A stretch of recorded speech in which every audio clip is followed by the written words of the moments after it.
आप सोचिए, ये हमारी ताकत की धमक कि अमेरिका का राष्ट्रपति कह रहा है कि बच्चों को मेहनत करना सिखाना होगा, बेंगलोर और बीजिंग से मुकाबला है।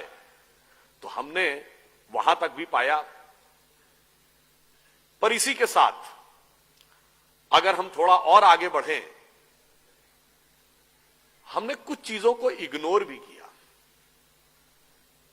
हमने आईआईटीज बनाई, एम्स बनाया, आईएम्स बनाए, नई टेक्नोलॉजी, नए एनवायरनमेंट में हम तेजी से आगे बढ़े। पर देयर आर सर्टेन थिंग्स जो हमारी थी और हमसे खोती चली गई।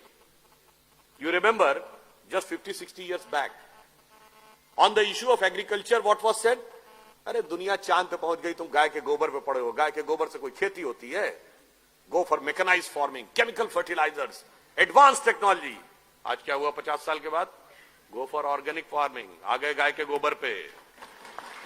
और वो हमारा था, हमारा मजाक उड़ाया था 50 years बैक, जब कहते थे आयुर्वेद की बात, अरे फूल पत्ती खाने से कोई इलाज होता है? B scientific, go for Terramycin, Crocin, Metacin, new medicine. आज क्या कहते हैं? Go for herbal medicine.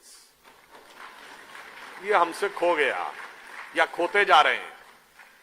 Just 50-60 years back जब हम ये कहते थे पेड़ की पूजा करो, पहाड़ की पूजा करो, नदी की रक्षा करो, तो what was said? This is the reminiscence of primitive tribal civilization. यही एलिगेशन था ना। And now from Rio de Janeiro of 1992 to Copenhagen of 2009 to Paris of 2016, अब आप क्या कह रहे हैं? पेड़ की रक्षा करो, नदी की रक्षा करो, पहाड़ की रक्षा करो, जंगल की रक्षा करो। ये हमारा था और हम उसको छोड़ते चले गए। So that's why I want to say there are certain things जो हमारे पास बहुत कुछ थी और हमने बहुत कुछ खोया। Another example I would like to give. You all remember that just few months back, Xi Jinping was here in India and he was there in Mahabalipuram. You know what was the connection of Mahabalipuram with China? वहां पर एक Pallav dynasty के एक बहुत बड़े king थे। He converted to Buddhism and his name became Bodhidharma. And he went to China. And he became the patriarch of the Zen Buddhism by the name Da Mo in China. And subsequently 90-95% of the China became follower of Buddhism at one point of time, for which one of the very prominent Chinese thinker, philosopher of 40s and 50s, who she has said that India has culturally dominated and controlled China for more than 2,000 years without sending a single soldier across the border. This was the connection of Mahabalipuram to China. We forgot. One more thing I would like to remind. What was our capability? In the first non-aligned summit, the then president of Indonesia, Ahmad Sukarno, which is the biggest Muslim country in the world, has come to India. When he was returning, the return gift was given by Pandit Nehru. Then he asked for another gift. Then it was asked, kya chahiye aur? Then he said, 4 ghade Ganga Jal. Then his counterpart of Pakistan said, what you are asking? You are a Muslim country and asking for Ganga Jal. He said, by change of circumstances, we have changed our way of worship, but we cannot change our forefathers. So what the connection India was having across the world, ये तो Indonesia है। और America के मूल निवासियों को क्या कहते हैं? रेड इंडियन, क्योंकि इंडियन को ही खोजने गए थे वहां। None of the country in the world is having such a vast influence from the far eastern side to far western side. इसलिए मैं कहना चाहता हूं, बहुत हमको पढ़ाया गया unity in diversity, unity in diversity. Diversity तो आप खुद बोलते हैं, यूनिटी का एंगल तो बताइए। आप मुझे किसी से पूछूं यूनिटी का एलिमेंट क्या है? हमें पढ़ाया नहीं जाता कभी। हमें कह दिएगा डाइवर्सिटी सुनो, डाइवर्सिटी सुनो, और diversity has gone to the extent of divisivity on the issue of religion, on the issue of caste, on the issue of language, on the issue of region. Connection कहां है? वो कौन सा point है जो जोड़ता है? मैं आपको बताऊं कौन सा पॉइंट जोड़ता है। जब आप पूजा करने बैठते हैं, हाथ में जल लेते हैं, तो जल लेने के बाद पंडित कौन सा मंत्र बोलता है?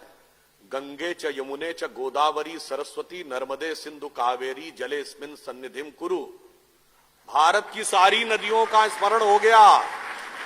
वो सरस्वती जो लुप्त हो चुकी, वो सिंधु जो हमारे क्षेत्र में नहीं रही, उसके साथ हम भावनात्मक दृष्टि से जुड़ गए। जब आप रामेश्वरम में जाते हैं तो 22 कुओं से स्नान करना पड़ता है, वो सब किसी न किसी तीर्थ के प्रतीक है। और जब आप रामेश्वरम के शिवलिंग के आगे दर्शन करते हैं श्रद्धा से, तो अमरनाथ से आपका संबंध स्वयं जुड़ जाता है, और सोमनाथ से भी जुड़ जाता है, मल्लिकार्जुन से भी जुड़ जाता है। तो व्हाट हैपेंड, हमने बहुत कुछ पाया और हमारे पास बहुत कुछ था, हमने बहुत कुछ खोना भी शुरू किया। एक और ऑन द लाइटर नोट कहना चाहूंगा, 70 साल पहले क्या हमें समझाया जाता था कि गोधन गज धन बाज धन और रतन धन खान, जब आवे संतोष धन सब धन धूर समान। और आज क्या सिखाया जाता है? ये दिल मांगे मोर। तो भाई जब हर आदमी मोर चाहेगा तो एनवायरमेंट का भी क्राइसिस, सोसाइटी का भी क्राइसिस, परिवार में भी क्राइसिस। फिर एक और बात मैं कहना चाहता हूं, हो सकता कुछ लोगों को अच्छा लगे, कुछ को। उस समय युवाओं के अंदर एक जज्बा होता था कि हमें देश को बदलना है, देश के लिए कुछ बलिदान करना है। अब मैं कहूंगा जब हम लोग छोटे थे, स्कूल में पढ़ते थे, एट दैट टाइम अगर आप किसी लड़की को आइटम गर्ल कह दें तो डिसिप्लिनरी एक्शन पक्का है। मगर आज item girl is not a derogatory word, but बहन जी has become a derogatory word.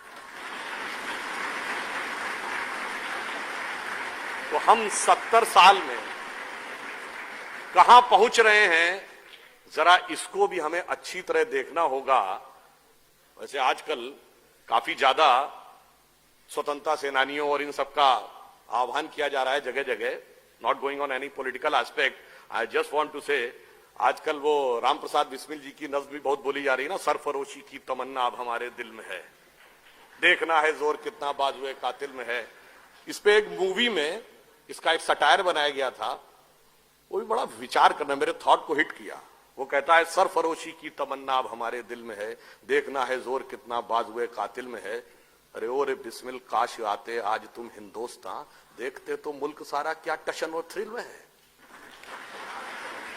और आज का लड़का ये कहता हम तो बिस्मिल थक गए, अपनी आजादी तो भैया गर्लफ्रेंड के दिल में है। तो आप ये सोचिए कि हम कहां थे, कहां पहुंचे। हमारे पास finally I would like to say, it is said that we are the youngest nation. It is truth but half truth. We are the youngest nation and the oldest civilization. And the future is that India having a signature on the God particle means we are the only country which can provide the way for God and particle both. तो अटल जी की ये पंक्ति कह के समाप्त करूंगा कि 15 अगस्त का दिन कहता आजादी अभी अधूरी है, सपने सच होने बाकी हैं, रावी की शपथ न पूरी है। रावी परिपूर्ण स्वराज्य का आह्वान किया गया था।